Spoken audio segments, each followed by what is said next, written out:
नमस्कार। आप देख रहे हैं एबीपी स्पोर्ट्स लाइव और एबीपी लाइव। मेरा नाम है अनुभव मिश्रा और आज जिस ऑनलाइन इंटरेक्शन में मैं जुड़ा हूं, शायद इसका मैं इंट्रो ना दे पाऊं और शायद मैं वो एक सही शख्स भी नहीं जो मैं इस हस्ती को इस प्लेटफॉर्म पर इंट्रोड्यूस कर सकूं। सुनील छेत्री सर हमारे साथ जुड़ गए हैं। सर, सबसे पहले तो बहुत बहुत स्वागत है आपका एबीपी स्पोर्ट्स लाइव और एबीपी लाइव पर, और बहुत शुक्रिया हमारे साथ जुड़ने के लिए और अपना कीमती वक्त देने के लिए। मिश्रा साहब नमस्कार। थैंक यू सो मच मुझे रखने के लिए इस इंटरव्यू में। आशा करता हूं कि आप और सभी एबीपी नेटवर्क पे सारे लोग मस्त हैं, खुश हैं, हेल्दी हैं। बिल्कुल सर। सर, हम बिल्कुल यहाँ पर साथ आए हैं बात करने के लिए यूरो 2024 पर। लेकिन उससे पहले बस एक छोटा सा लाइटर नोट पर सवाल। आफ्टर रिटायरमेंट चीजें कैसी चल रही है? कितना कुछ क्या कुछ बदल गया है? लाइट कैसे हुआ फिर ये? अगर दुख वाले सवाल पूछोगे तो लाइट कैसे हुआ? अ, 7, 8, 9 तारीख तो ठीक था। आज बिकॉज हम लोग कतार के अगेंस्ट खेल रहे हैं कतार में। जी जी। मैं यहाँ पर हूँ, तो सुबह से थोड़ा पेट में गुड़गुड़ हो रहा है। बाकी ठीक है यार, I I think I am in peace. बहुत सोच समझ के डिसीजन लिया है, तो ठीक हूँ, काम हूँ। और ये जो मिस करता हूँ मैं, टीम के साथ रहने का जो फीलिंग है, वो आस्ते आस्ते खत्म हो जाएगा। बिल्कुल सर। बढ़ते सर आगे यूरो के सवालों के ऊपर। सो फाइनली एक फुटबॉल फेस्टिवल दोबारा से शुरू हो रहा है। चैंपियंस लीग खत्म हुआ, प्रीमियर लीग खत्म हुआ, वो एक थोड़ा फुटबॉल फैंस के लिए gap. But again euro 2024, all the excitements, all the energy this tournament is bringing again for the football fans and for throughout the world. Being an ambassador for it in India, sir कैसे देखते हैं? क्या expectation है इस बार euro 2024 में आपकी, और इस टूर्नामेंट को आप कैसे देखते हैं? अरे बहुत मज़ेदार होने वाला है। अभी अभी जैसे आपने बात किया, सारे यूरोपियन टॉप लीग्स खत्म हुए हैं। हम्म। उसके बाद हमें चैंपियंस लीग फाइनल देखने का मौका मिला। हम्म। और अब सारी टीमें, आई थिंक 7 तारीख के बाद मैं कुछ पढ़ाई कर रहा था कि कौन सी टीम में क्या फ्रेंडली खेल रही है, कहाँ के, वगैरह वगैरह वगैरह। जी। हर एक टीम ये कोशिश कर रही है कि राइट कॉम्बिनेशन ढूंढ पाए। आपको मैं ये जरूर बोल सकता हूँ कि चाहे कोई भी किसी भी टीम के अगेंस्ट खेले, सारे मैच बहुत ही टक्कर वाले होंगे, बहुत नजदीकी मामला होगा। हम्म। एंड बिकॉज सारे चहेते स्टार्स इस टूर्नामेंट में खेलेंगे, मैं, आप और शायद सारे in the world can't wait for this tournament to start. बिल्कुल।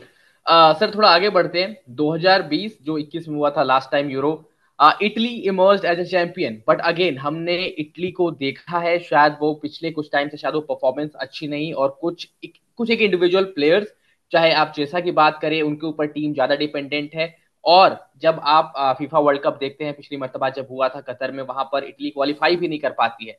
एज अ डिफेंडिंग चैंपियन वो एक कॉन्फिडेंस भी होगा टीम के पास, बट अगेन जब आप क्वालिफाई नहीं कर पाते एक बड़ी स्टेज के लिए, वो शायद कॉन्फिडेंस में थोड़ी गिरावट भी। और आप जब आप यूरो में आ रहे हैं, तो कैसे आप देखते हैं सर इटली की टीम को? और वो कुछ पर्टिकुलर प्लेयर्स पर ज्यादा ओवर डिपेंडेंट है क्या इटली की टीम? आई थिंक पहली बात तो बहुत ही स्ट्रेंज था ये हम्म। कि वो वर्ल्ड कप क्वालिफाई नहीं कर। बहुत ही बड़ा धक्का था ये, नॉट ओनली इटली हम्म। के लिए, पूरे वर्ल्ड में बहुत ही शॉकिंग न्यूज़ था ये। हम्म। स्पेशली जब आप उसके पहले का यूरो कप एडिशन जीतते हो और जिस तरह खेला आपने। हम्म। बहुत सारे important player, specially the defenders, जो हम्म। कि आप नहीं होंगे। बट हमेशा से मैं आपको ये बात बोलूंगा, एक इटली ऐसी टीम है जो भले ही कुछ सुपरस्टार्स रहे हों, हम्म। बट बहुत ही टीम की तरह खेलती है। हम्म। एक इटली ऐसी टीम है, एक जर्मनी ऐसी टीम है, जिसके विपरीत अगर आप देखें, टाइम मेमोरियल से ब्राजील हो गई, अर्जेंटीना हो गई, कहीं ना कहीं आपको ऐसे प्लेयर्स मिल जाएंगे जो शायद बाकी प्लेयरों से ज्यादा जिन पे दावेदार रहता है। बट इटली और जर्मनी ऐसी टीमें हैं जहां पर जो डिफरेंस है between the superstar hmm. And probably the last player इतना नहीं रहता है। So I hmm. थिंक इसके लिए वो बहुत ही इंपॉर्टेंट टीम है। आप चिकित्सा के बारे में बात कर रहे थे, वही नहीं, बट बाकी सारे प्लेयर जो कि एक बहुत यंग है, बहुत एनर्जेटिक है, उनको ये प्रूव करने का एक मौका मिला है। और दो, ये जो बर्निंग सेंसेशन है कि आप वर्ल्ड कप में नहीं थे, स्पेशली इटली हम्म। जैसी टीम के लिए। आई मीन अनुभव, you can imagine one of the best teams in Europe, one of the best team in true. In world, अगर आप वर्ल्ड कप क्वालिफाई नहीं करते हो तो ये बहुत बड़ा धक्का है। तो I am pretty true. Sure कि वो इस चीज को साफ करने की कोशिश करेंगे। And you can never bet against Italy. उन्होंने दिखाया था 2020 के एडिशन 2021 में खेला गया था उसमें। जी। सर आगे बढ़ते हैं। जूड बेलिंगम और किलियन एम्बापे, जो खबरें जो रिपोर्ट्स निकल कर आई, दोनों अब सेम क्लब के लिए, रियल मैड्रिड के लिए खेलने वाले हैं। लेकिन लेकिन उससे जो सबसे पहले अपने रेस्पेक्टिव नेशंस के लिए जब वो खेलेंगे, तो एक दूसरे के सामने होंगे, एक दूसरे से भिड़ेंगे। England runner up last time finals, शायद वो किस्मत का साथ नहीं, शायद वो बेहतर गेम नहीं, लेकिन किलियन एम्बापे और जूड बेलिंगम जब आमने सामने होंगे, और ये दो ऐसे खिलाड़ी जिनके ऊपर सारी दुनिया की निगाह बनी रहती है। इन दोनों खिलाड़ियों की प्लेयर परफॉर्मेंस, इन दोनों की और इन दोनों की टीम को आप कैसे इवेलुएट करते हैं सर यूरो 2024 में? आई थिंक नॉर्मल फैंस के लिए किलियन एम्बापे का मैच देखना और उसे समझना थोड़ा इजी होगा, हम्म, बिकॉज जहां पर असिस्ट और गोल की बात आती है, किसी भी नॉर्मल फैन को, जो अभी हम्म, भी फैन बने फुटबॉल का, उनको हम्म, समझना थोड़ा आसान हो जाता है। हम्म, जूड बेलिंगम का जो काम है वो थोड़ा और पेचीदा है। हम्म, तो people who really watch football, understand football, उसकी अहमियत समझ पाएंगे। Hmm, Jude Bellingham has great 2.5 3 years in domestic football, जिस क्लब के लिए खेलते हैं वो। कंट्री के लिए कुछ आउटस्टैंडिंग करने में उनको, जो उनका जो एक्सपीरियंस है वो सेम एम्बापे जैसा नहीं है। Hmm, Mbappe not only for the club but अपने कंट्री के लिए भी कुछ, आई मीन फाइनल में हैट्रिक मारना, यूरोज, उसके पहले भी वर्ल्ड कप, भले ही वो सिर्फ 25 साल के हैं पर उनका एक्सपीरियंस बहुत ही लाजवाब है। So I think international level पे I think Kylian Mbappe has had more experience and done well.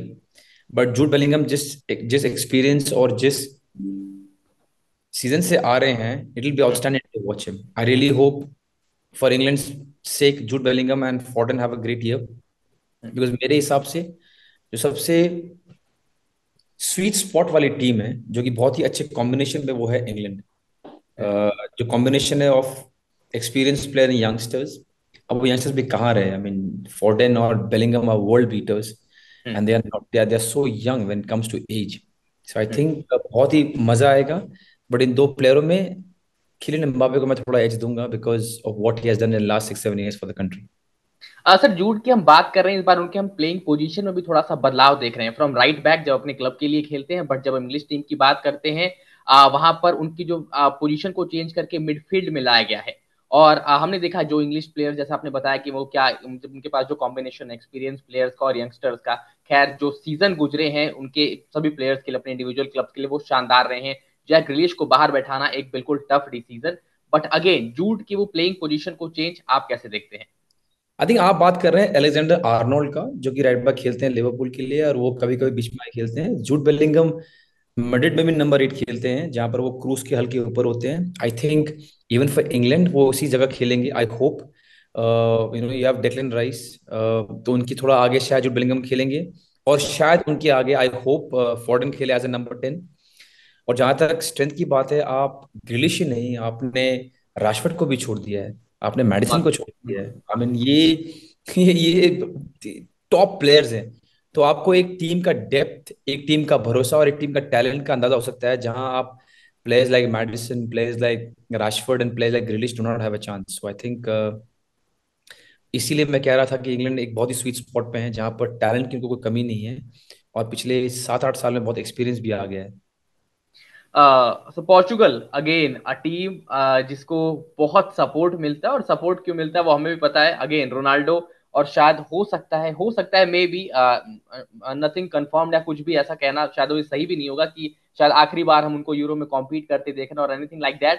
But if it is true, और if it is going to be true, तो Ronaldo again in Portugal jersey, और 2022 world cup में जो emotions हमने देखे थे, वो शायद किसी भी फैन को, किसी भी फुटबॉल फैन को दुनिया भर में शायद वो पसंद ना आए, रास ना आए। और वो जब भी विजुअल्स आज भी सामने निकल कर आते हैं, it hurts.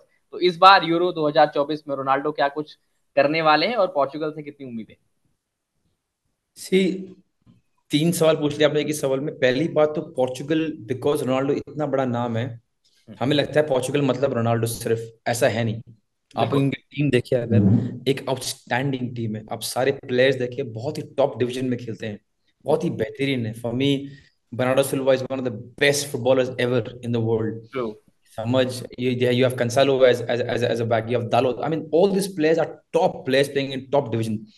So I think ये सही नहीं है कि पोर्चुगल जब यूरो जीता, या जब भी पोर्चुगल अच्छा करता है, सिर्फ रोनाल्डो की वजह से है। रोनाल्डो की भी वजह से है, बट ये पूरी टीम बहुत ही स्ट्रांग टीम है। जहां तक रोनाल्डो को रिटायरमेंट का सवाल है, मैं कुछ नहीं बोलना चाहूंगा। 10 साल के बाद भी शायद आपस में बात कर रहे हो, तब भी यूरो खेल रहा हो, वर्ल्ड कप खेल रहा हो, तो जब ट्रू। तक उनके मुंह से नहीं सुनूंगा तब तक कुछ नहीं। And when you have a team like this अनुभव, उसके ऊपर अगर आपका गोल स्कोरर लाइक रोनाल्डो है, ये बहुत ही डेडली कॉम्बिनेशन है, क्योंकि पूरी बिल्कुल। टीम बेहतरीन है and they can supply. And then you have Ronaldo, जिसको हाफ चांस मिलेगा वो गोल मार देंगे। शायद वो जिस तरह 10 साल पहले थे वैसे ना हो for various reasons, but goal scoring एक ऐसी चीज है जो उन्होंने दिखाया है कि वो कभी नहीं जाएगी उनसे। एक्सट्रीमली फिट, उनके जितने भी हम मैचेस देखते हैं, उनके जितने भी हम क्लिप्स देखते हैं, वो एक्सट्रीमली फिट है। तो टू बेट अगेंस्ट हिम कि वो गोल ना मारे, ये शायद एक बेवकूफ़ी हो। सो सर, हमें अभी टेक्स्ट आया, ये आखिरी सवाल आपसे, एंड बड़ा जल्दी बातचीत करनी पड़ी आपसे, कुछ और सवाल थे बट आखिरी सवाल सर। जाने से पहले, एक बड़े टूर्नामेंट में जब आप जाते हो, आप कितनी भी बड़ी टीम क्यों ना हो, आप कितना भी पीछे कुछ हासिल करके ना आ रहे हो, लेकिन अगेन वो एक नर्व लाइन पर होती हैं, आप शायद कुछ गलतियां नहीं करना चाहते। क्रोएशिया के बारे में मैं जल्दी फटाफट बात करना चाहूंगा, लुका मॉड्रिच के बारे में बात करना चाहूंगा, जब आपने रिटायरमेंट ली उनका post went viral about you. Croatia की टीम और लुका मॉड्रिच पर आपका क्या कहना है, और सर आपकी टॉप 4 पिक्स जो इस बार आपकी रहने वाली हैं यूरो में। तो आपने कहा कि आप एक सवाल पूछेंगे, आपने 4 सवाल एक में क्लब कर दिए। चलो, ये आपका स्किल है। आई थिंक जब भी इस टूर्नामेंट में जाते हैं आप, जो कि नॉकआउट टूर्नामेंट है, जो कि टूर्नामेंट बेसिस पे होता है, लीग नहीं, वहां पर भूल करके वापसी करने के जो चांसेस वो कम होते हैं। हम्म। और ये हमने देखा ही है कि हर एक पॉइंट कितना इंपॉर्टेंट है। I think 3 point, 3 match, 3 draw करके Portugal they went all the way. Too. इसीलिए आप देखेंगे कि बहुत ही सारी टीमें ये नहीं चाहेंगे कि वो गोल कंसीड करे या मैच हारे, because every point counts. That's why you will see a lot of teams taking a lot of care in defending. जो दूसरा सवाल है वो है मॉड्रिच का। मैं उनका बहुत बड़ा फैन हूँ। Of course I am thankful that he send me that video. But उनके लास्ट 20 ईयर्स का मैं बहुत बड़ा फैन हूँ। 6 champions league, I don't know how many more trophies, और इतना प्रोमिनेंट एक प्लेयर होना, सेम काइंड ऑफ फिटनेस रखना इजी नहीं है। वर्ल्ड की one of the best players हैं वो। और मैं बहुत उत्सुक हूँ, बिकॉज आई थिंक उन्होंने ये अनाउंस कर दिया है कि ये उनका लास्ट हीरो होगा। बड़े चाव से देखूंगा। मैं चाहता हूँ कि वो इंजरी फ्री रहे, जितना हो सके मैं उनको पिच में देख पाऊँ। And I am pretty sure lot of fans will want the same thing. जो थर्ड थिंग है, आपने पूछा कि मेरे फेवरेट कौन है। बड़ा मुश्किल है England, France, Italy, Germany, Portugal, Spain को छोड़ किसी और टीम को देखना। बट मैं चाहूंगा कि teams like Turkey, teams like Hungary, who have come in a very good form to this tournament, वो कुछ बड़ा अपसेट कर पाए। तो बहुत मजा आएगा, because in every tournament you see ऐसा एक ना एक कोई टीम आता है। मोरक्को ने किया था, डेनमार्क ने किया था लास्ट टाइम। बिल्कुल। तो आई होप हो, लेकिन एक से ज्यादा ऐसी चीजें होना बहुत ही रेयर है। तो बहुत रेयर है कि आप Italy, France, Germany, England, Portugal इनको ना देखे, स्पेन इनको ना देखे सेमीफाइनल्स में। आई थिंक मोर और लेस इन्हीं टीमों में सेमीफाइनल टीम पहुंचेंगे। बहुत शुक्रिया सर हमारे सवालों का जवाब देने ओके, के लिए और अपना हमारे ख्याल साथ रखिए। जुड़ने के लिए। कोई प्रॉब्लम थैंक नहीं, यू ख्याल सो रखिए। मच।